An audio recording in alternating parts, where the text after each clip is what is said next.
जो सरकार उनके ऊपर पिछले 20 सालों से राज कर रही थी, उन्होंने उनको कितने तरह से धोखा दिया है। किसी भी तरह की मदद नीतीश बाबू ने दिलवाई है, ये हमें उनसे ही पूछना है। अगर उनको मदद मिली तो ठीक, अगर नहीं मिली तो वो हमारे साथ इस हस्ताक्षर अभियान में जुड़ जाएं। ये संदेश होगा बिहार के अन्य जगहों पर रह रही जनता को कि अगर कोई अपने घर में वो अपना वादा पूरा नहीं कर सकता है तो वो आपके लिए क्या करेगा। जनसुराज इस तरह का ऐलान कर रहा है, उसी तरह से चिराग पासवान है, वो भी उसी गृह जिला यानी नालंदा से वो अपना प्रोग्राम सेट करें। क्या कुछ आपस में मेल मिलाप है क्या? जब प्रशांत किशोर जी ने पलायन और शिक्षा की बात की तब सब लोग शुरू में इनका मजाक उड़ाते थे। आज कांग्रेस पार्टी, आज तेजस्वी यादव जैसे बड़े बड़े दिग्गज नेता पलायन की बात करते हैं, शिक्षा की बात करते हैं। और नमस्कार दोस्तों, मैं हूं सनी संतोष, आप देख रहे हैं लाइव लॉन्ग न्यूज़। दोस्तों, जनसुराज में एक नया आगाज शुरुआत कर रहे हैं। वो बोल रहे हैं कि बदलाव का हस्ताक्षर, यानी तमाम मुद्दों पर हम इनसे बातचीत करेंगे। आज हमारे साथ बातचीत करने के लिए जनसुराज के प्रदेश अध्यक्ष हैं मनोज भारती जी। और सर, ये जो बदलाव का हस्ताक्षर है सर, इससे क्या लोग का जो बिहार की जनता है उससे क्या संदेश देना चाह रहे हैं?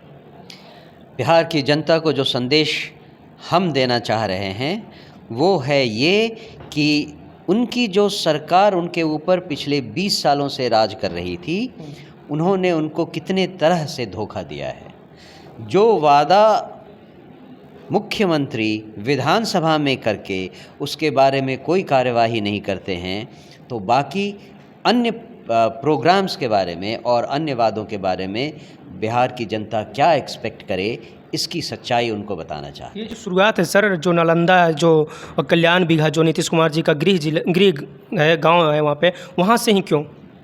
वहाँ से इसलिए कि जिसने वादा किया वो और जिसने इस जातिगत गणना की शुरुआत की वो सब एक ही व्यक्ति है। और वो व्यक्ति बिहार का सर्वे सर्वा पिछले 19 सालों से रह चुका है। अगर उसके अपने घर में, उसके अपने गांव में लोग इस बात से परेशान हैं कि वो जो वादा करते हैं उसको पूरा नहीं करते, तो ये एक संदेश होगा बिहार के अन्य जगहों पर रह रही जनता को कि अगर कोई अपने घर में वो अपना वादा पूरा नहीं कर सकता है तो वो आपके लिए क्या करेगा। सर, नालंदा है वो काफ़ी विकसित है, वहाँ पे ऐसा माना जाता है बिहार में ज़्यादा से ज़्यादा अगर विकास हुआ है तो नालंदा हुआ, उनका गृह जिला में भी काफ़ी विकास हुआ है। तो वहाँ पे क्या लग रहा है, वहाँ के लोग में क्या विकास नहीं हुआ होगा? हम तो केवल ये सवाल पूछने वाले हैं। लोग अपना सही आकलन दें कि क्या उनको इन सारे वादों से कोई फ़ायदा हुआ है।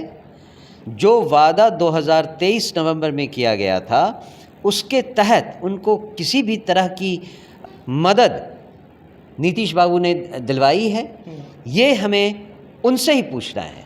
अगर उनको मदद मिली तो ठीक, अगर नहीं मिली तो वो हमारे साथ इस हस्ताक्षर अभियान में जुड़ जाएं और बदलाव का हस्ताक्षर कर दें। जहाँ से जनसुराज इस तरह का ऐलान कर रहा है, उसी तरह से चिराग पासवान है, वो भी उसी गृह जिला यानी नालंदा से वो अपना प्रोग्राम सेट करें। क्या कुछ आपस में मेल मिलाप है क्या आप लोगों में? आपने पिछले कुछ महीनों में देखा होगा कि अन्य दलों ने वो चीज़ें दोहराना शुरू की हैं जो जनसुराज पिछले 2-2.5 सालों से करता आ रहा है। जब प्रशांत किशोर जी ने पलायन और शिक्षा की बात की तब सब लोग शुरू में इनका मजाक उड़ाते थे। आज कांग्रेस पार्टी, आज तेजस्वी यादव जैसे बड़े बड़े दिग्गज नेता पलायन की बात करते हैं, शिक्षा की बात करते हैं।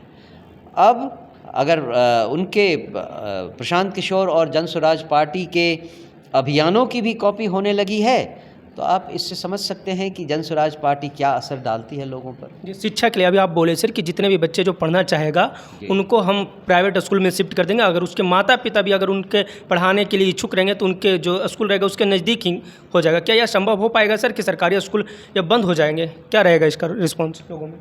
नहीं, सरकारी स्कूल बंद हो जाएंगे हमने ऐसा नहीं कहा।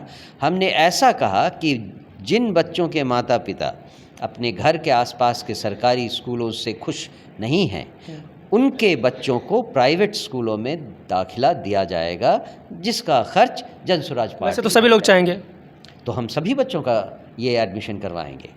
और आगे आने वाले समय में आप देखेंगे कि कुछ ही समय की बात है, सरकारी स्कूलों की व्यवस्था ऐसी की जाएगी कि लोग ये अपने आप चाहेंगे कि उनके बच्चे सरकारी स्कूलों में जाएं। लास्ट सवाल सर, आपने बोला कि दारू पूरे बिहार में हम चालू कर देंगे, शराब चालू कर देंगे, क्या इससे नहीं लगता जितने भी गरीब लोग हैं वो उनकी आर्थिक क्षति होती है दारू से, शराब से? आपको अभी पता है कि अभी जितने लोग शराबबंदी के आरोप में जेलों में हैं, कितने लोग किस जाति से और किस क्लास से हैं?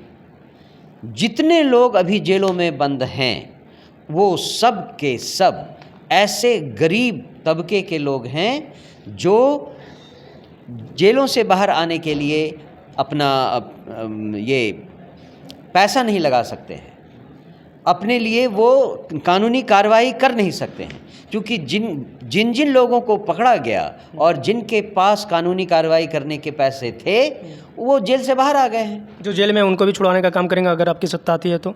हम उस तरह से काम नहीं करेंगे। जैसे ही शराबबंदी बंद हुई वो सब उन सब के ऊपर जो चार्जेस लगे हैं वो अपने आप ख़त्म हो जाएंगे। दोस्तों, तमाम मुद्दों पर आपकी क्या राय है, आप अपनी राय कमेंट बॉक्स में ज़रूर दीजिएगा। आप देख रहे थे लाइव लॉन्ग न्यूज़, मैं हूँ सनी संतोष। जय हिंद, जय बिहार।